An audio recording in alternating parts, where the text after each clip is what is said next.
Everyone, and welcome. My name is Rebecca Patterson, and I'm the Program Coordinator for AIA California. Thank you for joining us today for this 1-hour code breaker on single-family all-electric. As you get settled, there are a few housekeeping reminders before we get started. Please do not use the chat box to ask any questions for today's panelists, but instead use the Q&A feature. With that feature, all of you can like a question and move it to the top of the list. And as always, the webinar content and additional resources will be available on our website shortly after the session. Today's session focused on the significant changes for residential occupancies that the 2022 Energy Code has introduced is brought to you by Energy Code ACE. The session qualifies for one HSW learning unit for those who watch live, and we at AIA California will report those units for you once you have finished. Today, Nick Brown is a certified energy analyst and on the board of directors for the California Association of Building Energy Consultants. He is a subject matter expert on the California Building Energy Efficient Standards, Title 24, Part 6, or the Energy Code, and teaches multiple classes sponsored by Energy Code ACE. He holds a BA in economics from Princeton University and an MBA in manufacturing from the University of Michigan. Nick remodeled his own home in 2014 in a deep energy retrofit and has written and presented extensively on net zero buildings, high performance walls, and energy efficient buildings. Nick, thank you so much for being here today. I will hand it over to you now.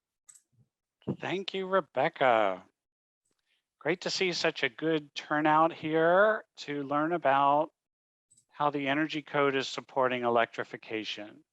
And I just got back from the KBEC conference in Temecula, and I can tell you building electrification and decarbonization was topic number one. Sorry, I shouldn't speak over this awesome introduction that our Energy Code ACE team created for this series of code breaker sessions. These code breakers are meant to meet you where your association is. You have this, preference for 1-hour lunch and learns. And so we've taken complex topics and distilled them down into all the headlines. And this is one of those. This one's going to cover the 2022 code, specifically single family and all electric provisions. All right, your AIA credits will be granted by Rebecca's team, so she'll take care of that.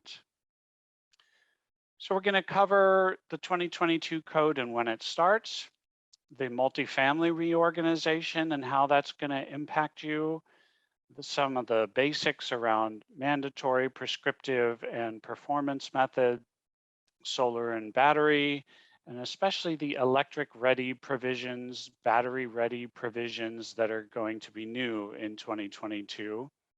Finally, the prescriptive heat pump and heat pump water heater requirements, standards. First, a quick note on Energy Code ACE. It is meant to be a user-friendly tool for you who are working the Energy Code into all your projects out there with tools, training, and resources. Some of my favorite tools at Energy Code ACE include Reference ACE, where you can put in a text string and search for everywhere it appears in the code. Also the virtual compliance assistant for non-residential projects that guides you through that process. You're here for a training session right now. So that's a lot of what I do for Energy Code ACE. And then on the resource side, user-friendly fact sheets are designed to get you the information you need quickly without sifting through the raw code language.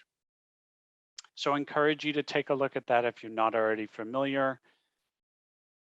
Let's dive into it. We're going to talk a little about Energy Code basics to get you oriented first. The 2022 code, although it says 2022, has not gone into effect yet. It starts January 1st, 2023. So any of your projects that apply for permit after that date will need to comply with the 2022 code. And in this code cycle is a major reorganization of multifamily. So let's make sure you understand what changed. In the 2019 Energy Code, we had this bifurcation at 4 habitable stories, didn't we? If you had a 3 habitable story or fewer building, it was a low-rise multifamily building that shared more in common with the code it had to comply with single-family homes. If, on the other hand, you had a high-rise residential building that was 4 habitable stories or more, and it had a lot more in common with the non-residential requirements. New for 22, a lot of very talented people have built specific multifamily chapters into the Energy Code. So what used to be called low-rise residential becomes single family.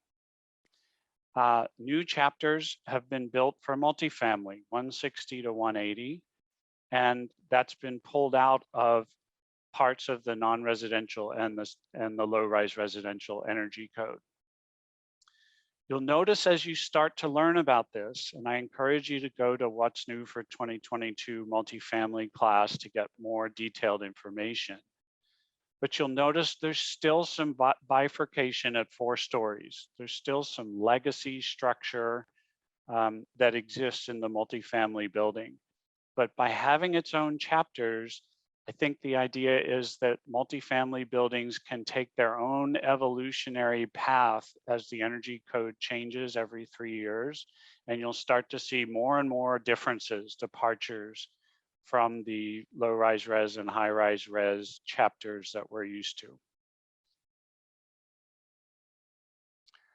We use these icons throughout our Energy Code ACE courses to denote what's mandatory, can't be traded away, must be complied with at all times, what's prescriptive, which is required if complying via the prescriptive method, and what is a performance method option only. Keeping in mind now that when we comply via the performance method, as 95% of single family and low-rise res projects tend to do, often the prescriptive standards form the basis by which we're judged for compliance. That's all we have time for on that. So let's make sure you grasped one of the key points that we've already covered.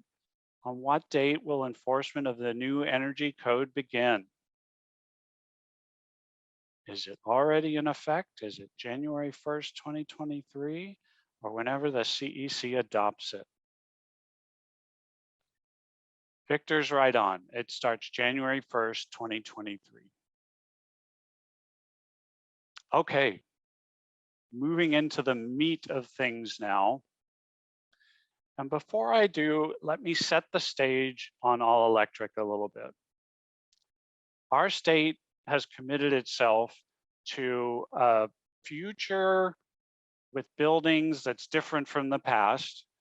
It's committed itself to 100% renewable electricity on our grid by 2045. It's recognized the fact that building electrification and heat pumps are key to reducing greenhouse gas emissions in the state. And so these provisions we're about to cover are part of the CEC's strategies to help ensure that homes built today, even if they're built with gas, are adaptable to this future state where our grid's much cleaner and electrification is key to decarbonizing our state. So we're going to be required in the 2022 code, if we install gas water heaters, furnaces, cooktops, and dryers, to prepare them for future electric retrofits. Let's start with water heaters. If we install a gas water heater under the 2022 code, we're going to need to provide for an easy retrofit to a future heat pump water heater. These are electric, very efficient water heaters. And those provisions include making space for the tank, because heat pump water heaters are not tankless, cannot be attached to the wall. And that means a space 2.5 by 2.5 by 7 feet where that future tank can be within a few feet of where your gas water heater is. And that condensate drain is also provided for, because that's a feature of heat pump water heaters. Also, if that space is within 3 feet of our current water heater, we need to provide the electrical infrastructure so that that will not be a costly upgrade at the time that the heat pump water heater is installed. A dedicated 120 volt, 20 amp receptacle, and a spare circuit in the panel reserved for future 240 volt use, that one single pole. If the designated space is not within 3 feet of the currently installed gas water heater, the requirements are slightly different. Now we need to provide a dedicated 240 volt circuit within 3 feet of the new space, the space further away. That circuit's reserved. It's a double pole circuit for future 240 volt use, and a dedicated cold water supply for that location. Not just cold water, but hot water supply. So you see what the code language is trying to do here. If you install a gas water heater, you need all the supporting equipment to future retrofit to a heat pump water heater within 3 feet, or you need to find a space further away that has everything it's going to need for that plumber to install a heat pump water heater and tie into the existing distribution system. Furnaces, very similar concept. If you install a gas furnace today, you're going to be required, I should say, because you see the mandatory gavel in the corner of the screen. This is a mandatory requirement to install a 240 volt circuit within 3 feet of that furnace, 30 amp minimum. That space is reserved in the panel. Double pole breaker. Same thing with gas cooktops. If your design includes a gas or propane cooktop, you're going to be required to put in a 240 volt, 50 amp circuit for a future electric cooking system. This is exactly what my induction range uses, 240 volts, 50 amps. And that'll need to be a double pole breaker reserved for that. Clothes drying being the last of the typical gas end uses. If you install a gas dryer, you're going to be asked to put a 240 volt, 30 amp circuit in place for an electric clothes drying system. Whenever that gas unit is replaced, it'll be relatively easy to switch that over. So you see those 4 mandatory provisions on water heating, space heating, cooking, and clothes drying, all very similar. So let's check your understanding of that. Which of the following will require a reserved double pole circuit breaker in the panel to allow for future electric installation?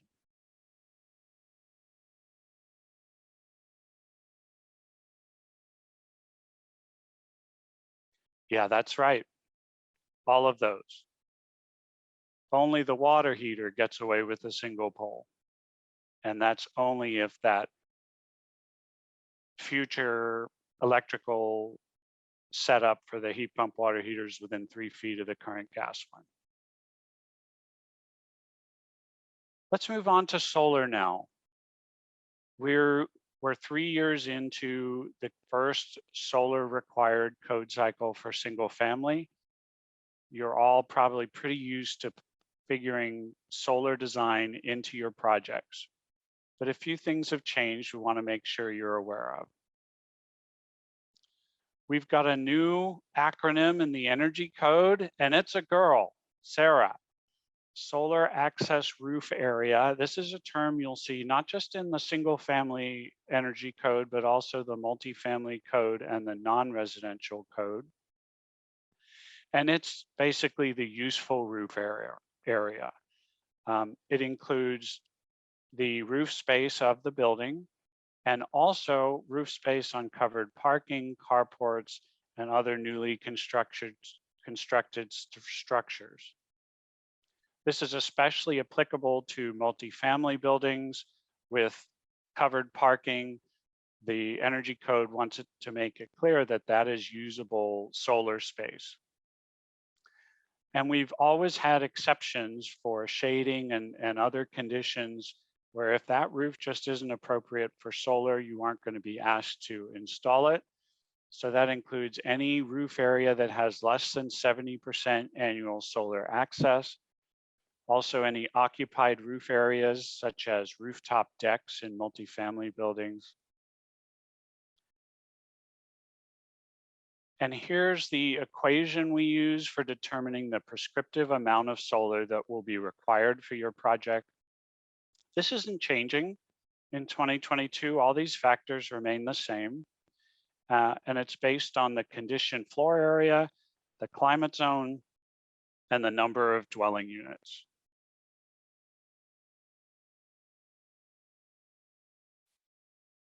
No solar system is required if we have fewer than 80 contiguous square feet to use, okay? And you're not expected to point solar panels north, where you're expected to use roof spaces facing between east and 300 degrees. There's a new exception designed for small units, ADUs. If the equation I just showed you comes up with a solar size of 1.8 kilowatts or less, you won't be required to install it. This is recognition that the cost effectiveness of solar systems this small just isn't the same as the cost effectiveness of those for larger single family homes. So this is a nice exception for ADUs. I can't tell you the square footage of the ADU that'll correspond to because it'll be different by climate zone. Also, snow loads are an exception. There's a few jurisdictions that have used this exception to allow exceptions out of solar as well. You can also reduce the size of the solar system if it's installed in conjunction with a battery storage system by 25%. That battery needs to have 7.5 kilowatt hour minimum capacity. So what did you think? Did that catch your eye? What is the exception below which you're not required to install a solar system? Yeah. Call it the ADU exception. All right, so we've covered the electric ready appliance provisions. We've recovered the solar. Let's look at battery ready, another new section of the 2022 code.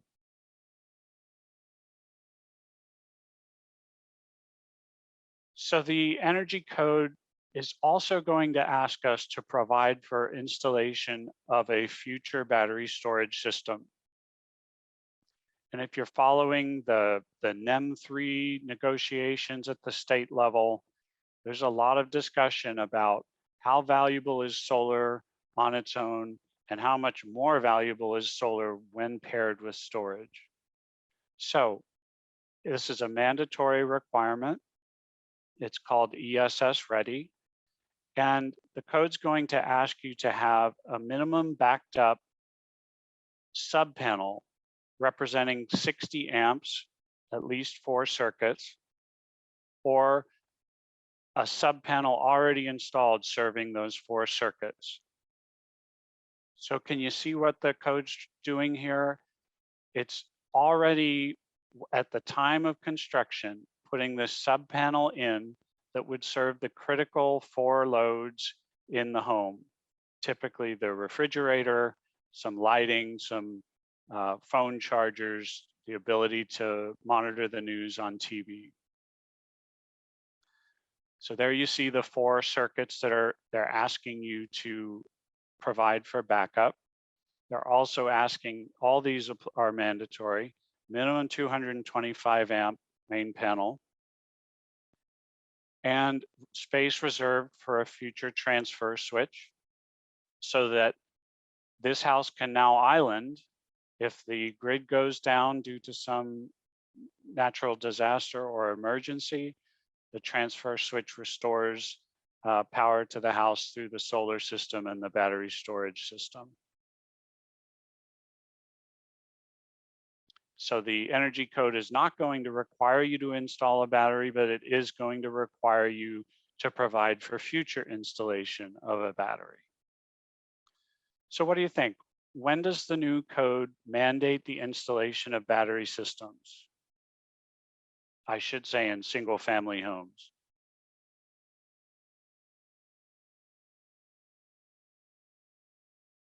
That's right. It's not going to require that of you. Although if you do non-residential work, I encourage you to tune into those Energy Code ACE What's New in 2022 classes, because you're going to find solar and battery are going to be required in those types of buildings for 2022. Big change, big step ahead for non-residential.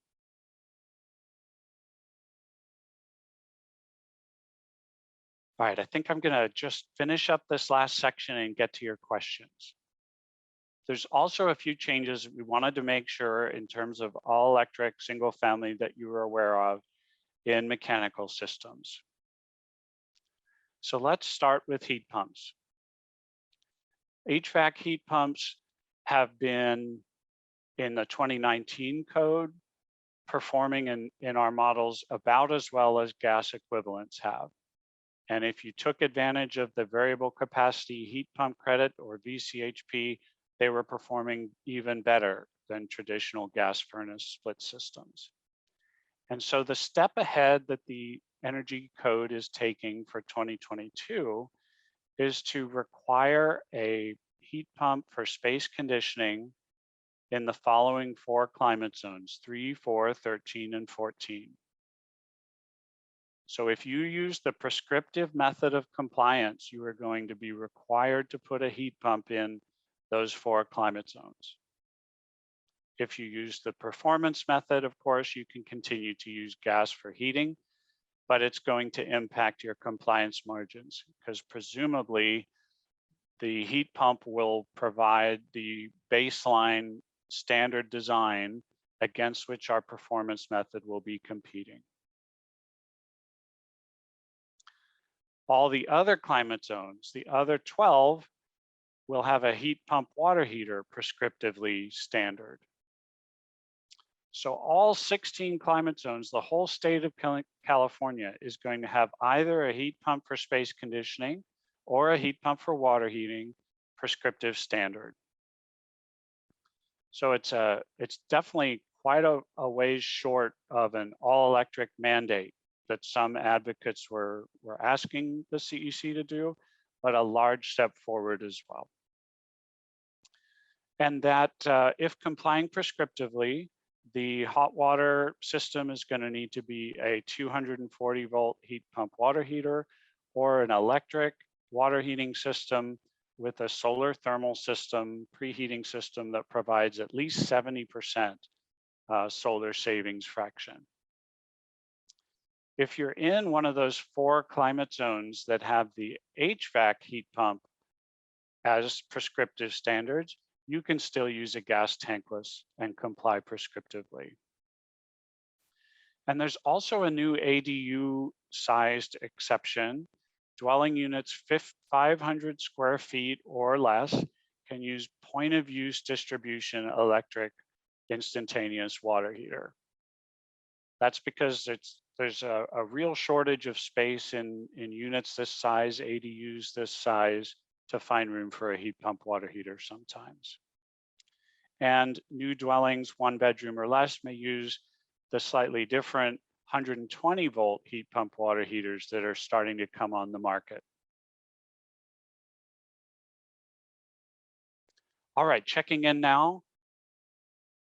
Per the 22 code, a single 240 volt heat pump water heater will be prescriptive required in new homes all across California. True or false?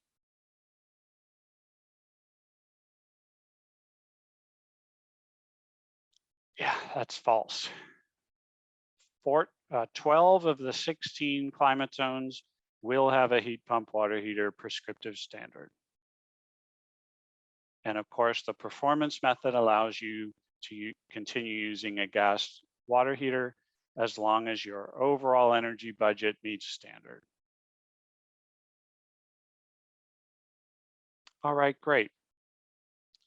So code breakers are designed to not only provide you the information on the energy code in a distilled manner where you meet, but also to lead you to the larger Energy Code ACE offerings. And so the What's New in 22 residential class would be a great next step to learn more. And we've got several of them. And they were just offered What's New Residential this week. So stay tuned, check out Energy Code ACE for announcement on the next time that's offered. There's a non-res version as well and a multifamily version. Or tune into my 2-day class for residential architects that covers the whole of the energy code. It's in 2019 version now, but we'll have a 2022 version coming out later this year. And we have additional code breaker sessions if AIA California or your local chapters are interested, including one on 2022 multifamily all electric, 2022 non-residential all electric, and one on PV and storage, also one on ADUs.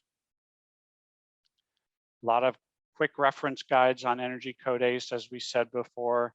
Here's a picture of Q&As where you can put in an FAQ type tool, what you're trying to find out, and it will return the answers, hopefully.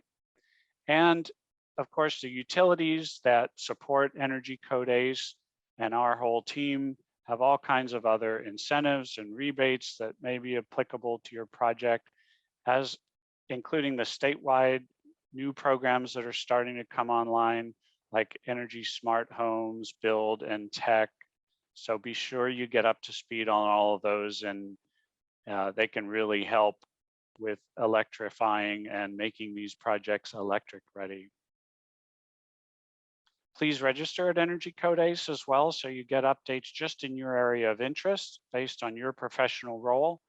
And there's my contact information, as well as my supervisors at the Energy Code ACE team, Dave and Jill. Love to hear your feedback from the field. So let's turn to some of these questions, Rebecca, before we get too far. Bill asks, how does this affect gas water heater replacements in existing buildings? Oh, great question. And I had a note to mention this. If you are doing an addition or alteration project and you add a second water heater to handle the addition, that's also going to be subject to the same water heating requirements that we just covered. So if you're in those 12 climate zones that are prescriptive standard water heater climate zones, that second water heater you add will also need to be a heat pump water heater.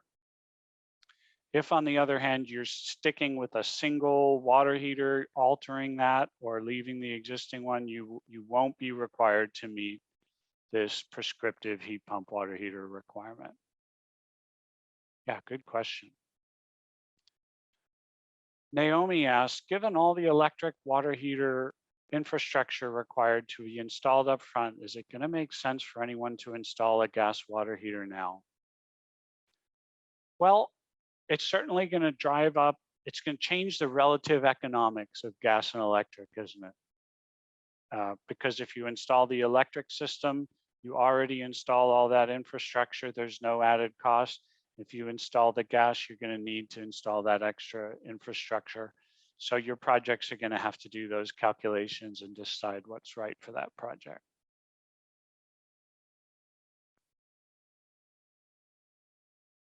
Is there any particular electrical make-ready criteria for natural gas-fired emergency generators? Good question, but no. No, there's no provision for those to be future battery. Is there any limit to the size of a PV system? Say if you want to achieve ZNE.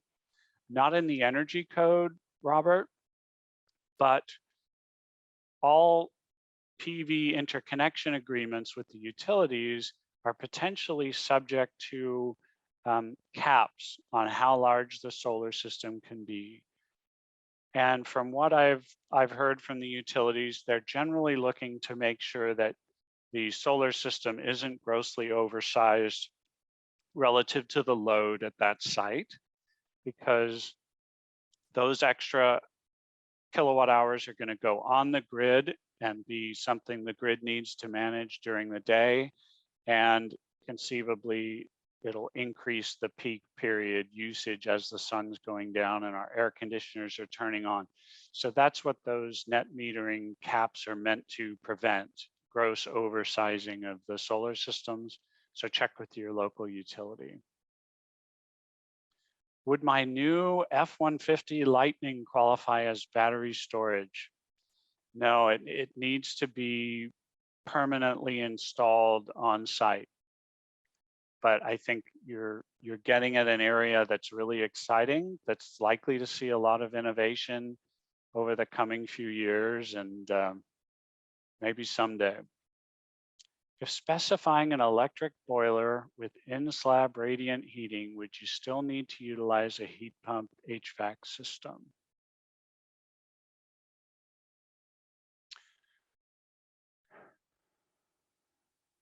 Yeah, the way I read that, of course, you can use the performance method and work with any radiant system you want to try to get to comply. But if complying via the prescriptive method, they're going to require you to have a heat pump HVAC system in those 4 climate zones, 3, 4, 13, and 14.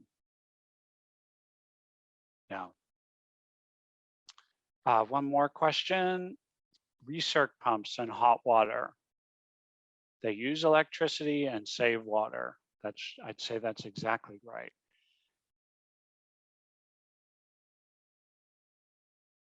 Yeah, okay. When we did tours of our house, the recirc pump for hot water was one of the most talked about features. A lot of people have a relationship with the hot water systems in their houses that isn't a loving one. So those recirc pumps solve that problem. They use maybe slightly more electricity to run the pump, but save water because you're not leaving the water running while you wait for it to heat up. So I think they continue to be a useful technology in the state. They're something that our modeling software can absolutely reflect and should be reflected in your energy code compliance documents. They get to be really critical, the recirc loops in multifamily buildings, because those recirc loops can use as much energy as the water heating itself, but less so in single family homes. I can't tell you how much energy a recirc pump uses on its own, I'm sorry. With new increased electrical service demands, we're seeing problems with utilities' ability to supply upgraded services. Will projects be held up by the timeline for service upgrades? Well, when we talk about the electric ready provisions of the code that we covered today, those are internal to the home and won't delay utility hookups at all, right? So I think I answered the question, but if not, please put something else in the Q&A. Do you need to upgrade your service at the time you're installing the breakers for later use as you described? Maybe that's what the prior question was getting at as well. Yeah, well, you saw that requirement of a 225 amp main panel. That seems designed to ensure there's sufficient power for those future circuits. And electricians have their formulas for determining appropriateness of a panel for a given building. So this is new construction we're talking about here too. all these provisions. So you could argue it's not likely to take any longer to install that 225 amp panel than it would to install a 175 or 150 amp panel. So yeah, again, throw in Q&A if I'm missing your question a little bit. And Mark asked if we'll need to provide the infrastructure to replace a gas tank water heater with electric heat pump. Why do we need to provide the space next to the gas water heater when it will replace the gas water heater? Oh, okay. So what Mark's alluding to is if the existing water heater is a gas tank, can't we use the same space? Absolutely. What the provisions are meaning to do is provide, in case of a gas tankless water heater, that a heat pump water heater can fit there. Yeah. And we've got a few things in the chat. Rebecca, have you been scanning that to see any particular ones I should focus on, or should I just start from the top? Yeah, so it looks like most of the chat answers were answers to your multiple questions, but it looks like it starts with James Spencer, and then there are a few, Nathaniel had a question, and then actually James and Nathaniel have a few questions, so just the bottom few. Okay. One question is shortage of heat pump water heaters. There's certainly, I didn't have trouble sourcing mine for my electric ADU. You may not find them strolling the aisles of Home Depot, that's for sure, but or Lowe's. But you're right that the manufacturers need to prime the distribution channels a little bit. You're also right that our industry needs to train plumbers to get more comfortable with heat pump water heaters. But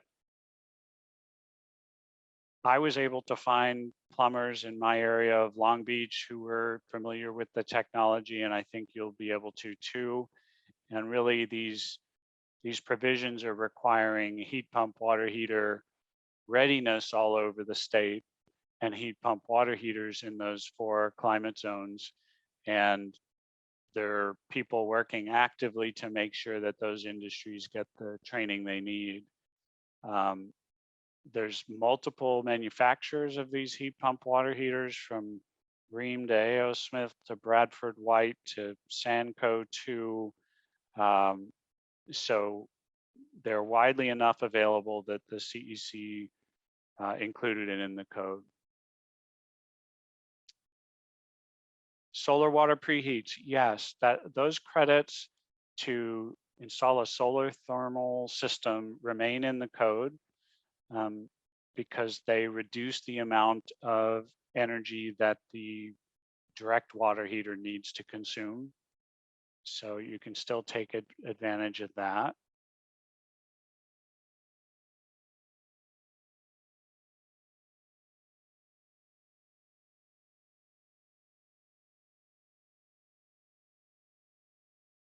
Okay, comment that increases in electric demand can push electric service to 400 amps. City of Santa Monica requires new 400 amp service to be underground.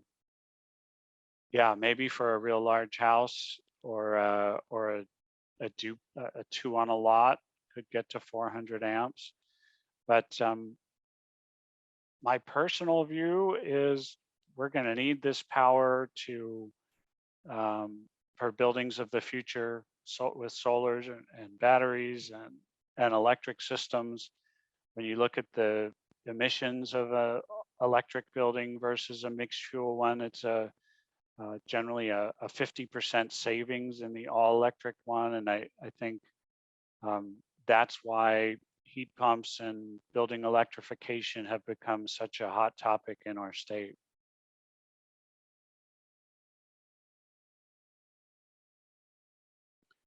Yeah, 600 amps seems excessive.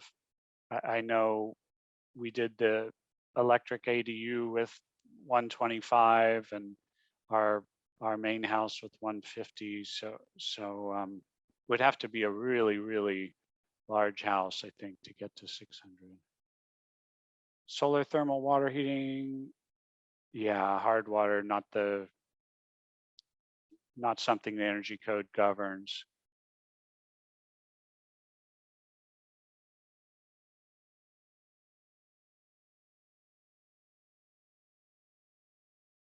Question is, if you have an existing gas-fired water heater, do you need to upgrade to a heat pump water heater? No, no. If you're building a new building subject to the 2022 code, you need to, with gas, you need to provide for those to be retrofittable to electric. Yeah. Has anyone come up with a cheat sheet? How much space they take? I think you're talking about HVAC heat pumps, because heat pump water heaters aren't usually concealed. That isn't the topic today, but a ducted mini split heat pump can fit in a foot or a foot and a half of ceiling cavity. Don't take a lot of space. The exposed indoor units, if that's what you're referring to, are just one of many options for heat pumps, including ceiling cassettes and ducted units. So there's a lot of flexibility there.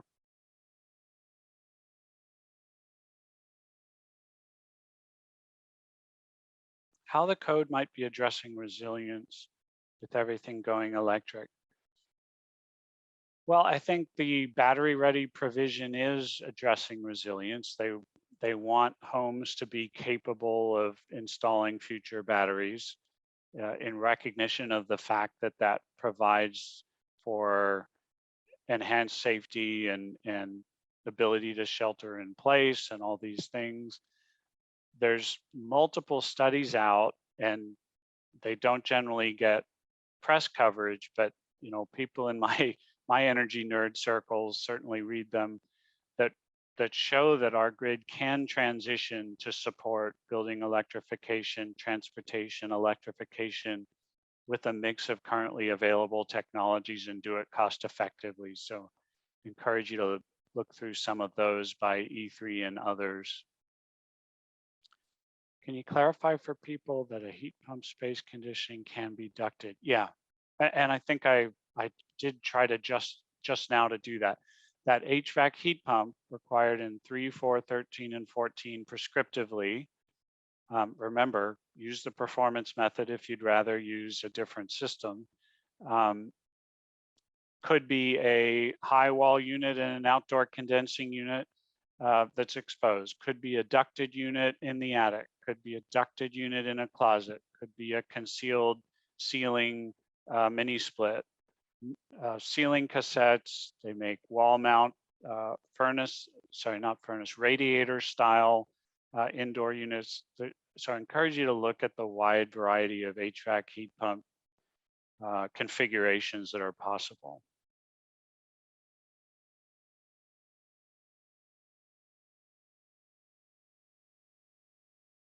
Would I recommend changing out equipment in existing homes?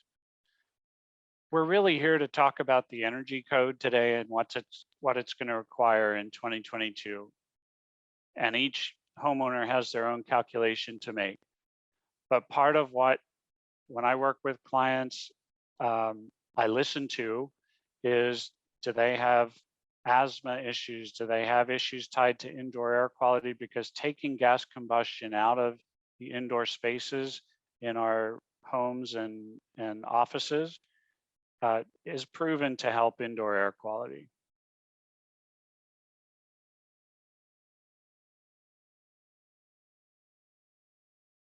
Size of the heat pump water heater, same space as standard gas, really close. They're a little bit taller because the compressor sits on top of the tank, but other than that, they come in 50, 65, and 80 gallon capacity units that are similar in footprint to those sized gas tank or electric tank units. Yeah.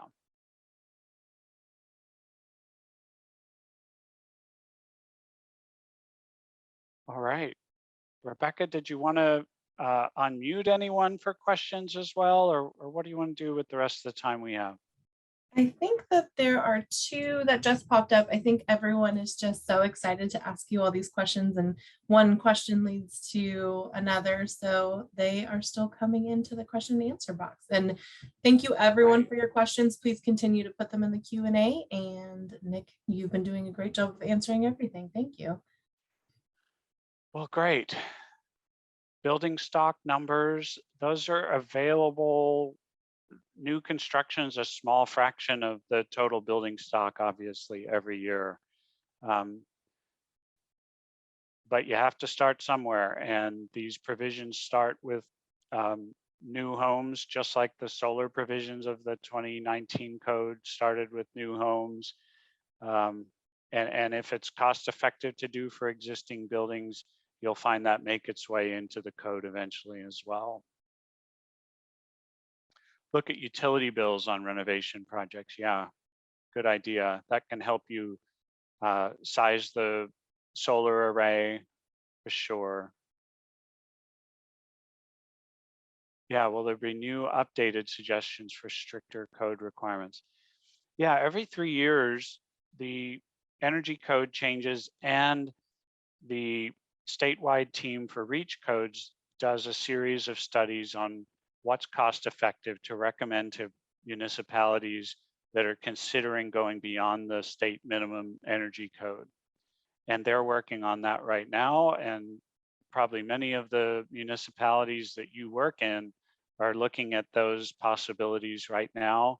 It seems like there's a lot of wind in that sail from the current code, when more communities than ever signed up for REACH codes of various types, some of them electric required, some of them electric preferred, such as Santa Monica's. So yeah, I would expect to see many of those jurisdictions build on what they've already done in the current 2019 code. And maybe even some new jurisdictions, because we've added a few just in the last year, including in San Diego County. Did I say mountain regions with snow loads?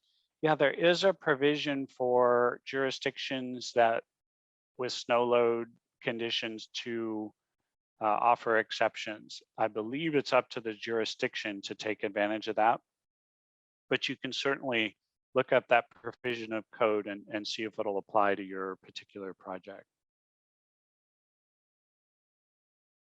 Do we have access to the recording? That's one for Rebecca. Yes, I will be sending a follow-up email to all of you next week, and hopefully by then our website will be updated with the recording. Great. As I said before, this is meant to just whet the appetite. And so if you see from this quick presentation, as I hope you did, that there's a lot to get ready for your projects as you submit them and prepare them for the 2023 code, I encourage you to sign up for some of the more in-depth treatments that Energy Code ACE will be offering over the next 9 months as we gear up for the new code.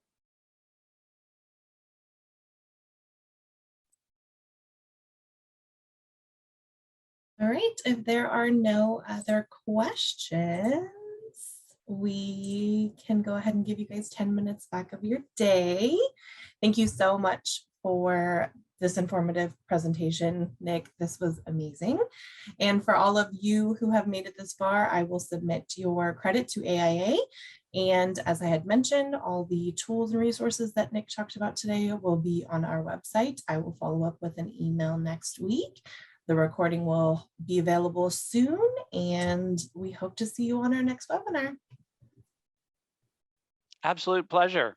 Thanks for getting so many people to turn up, Rebecca. It's amazing. It was all you. You were so informative. It was very, very great today. Thank you. All righty. Bye, everyone.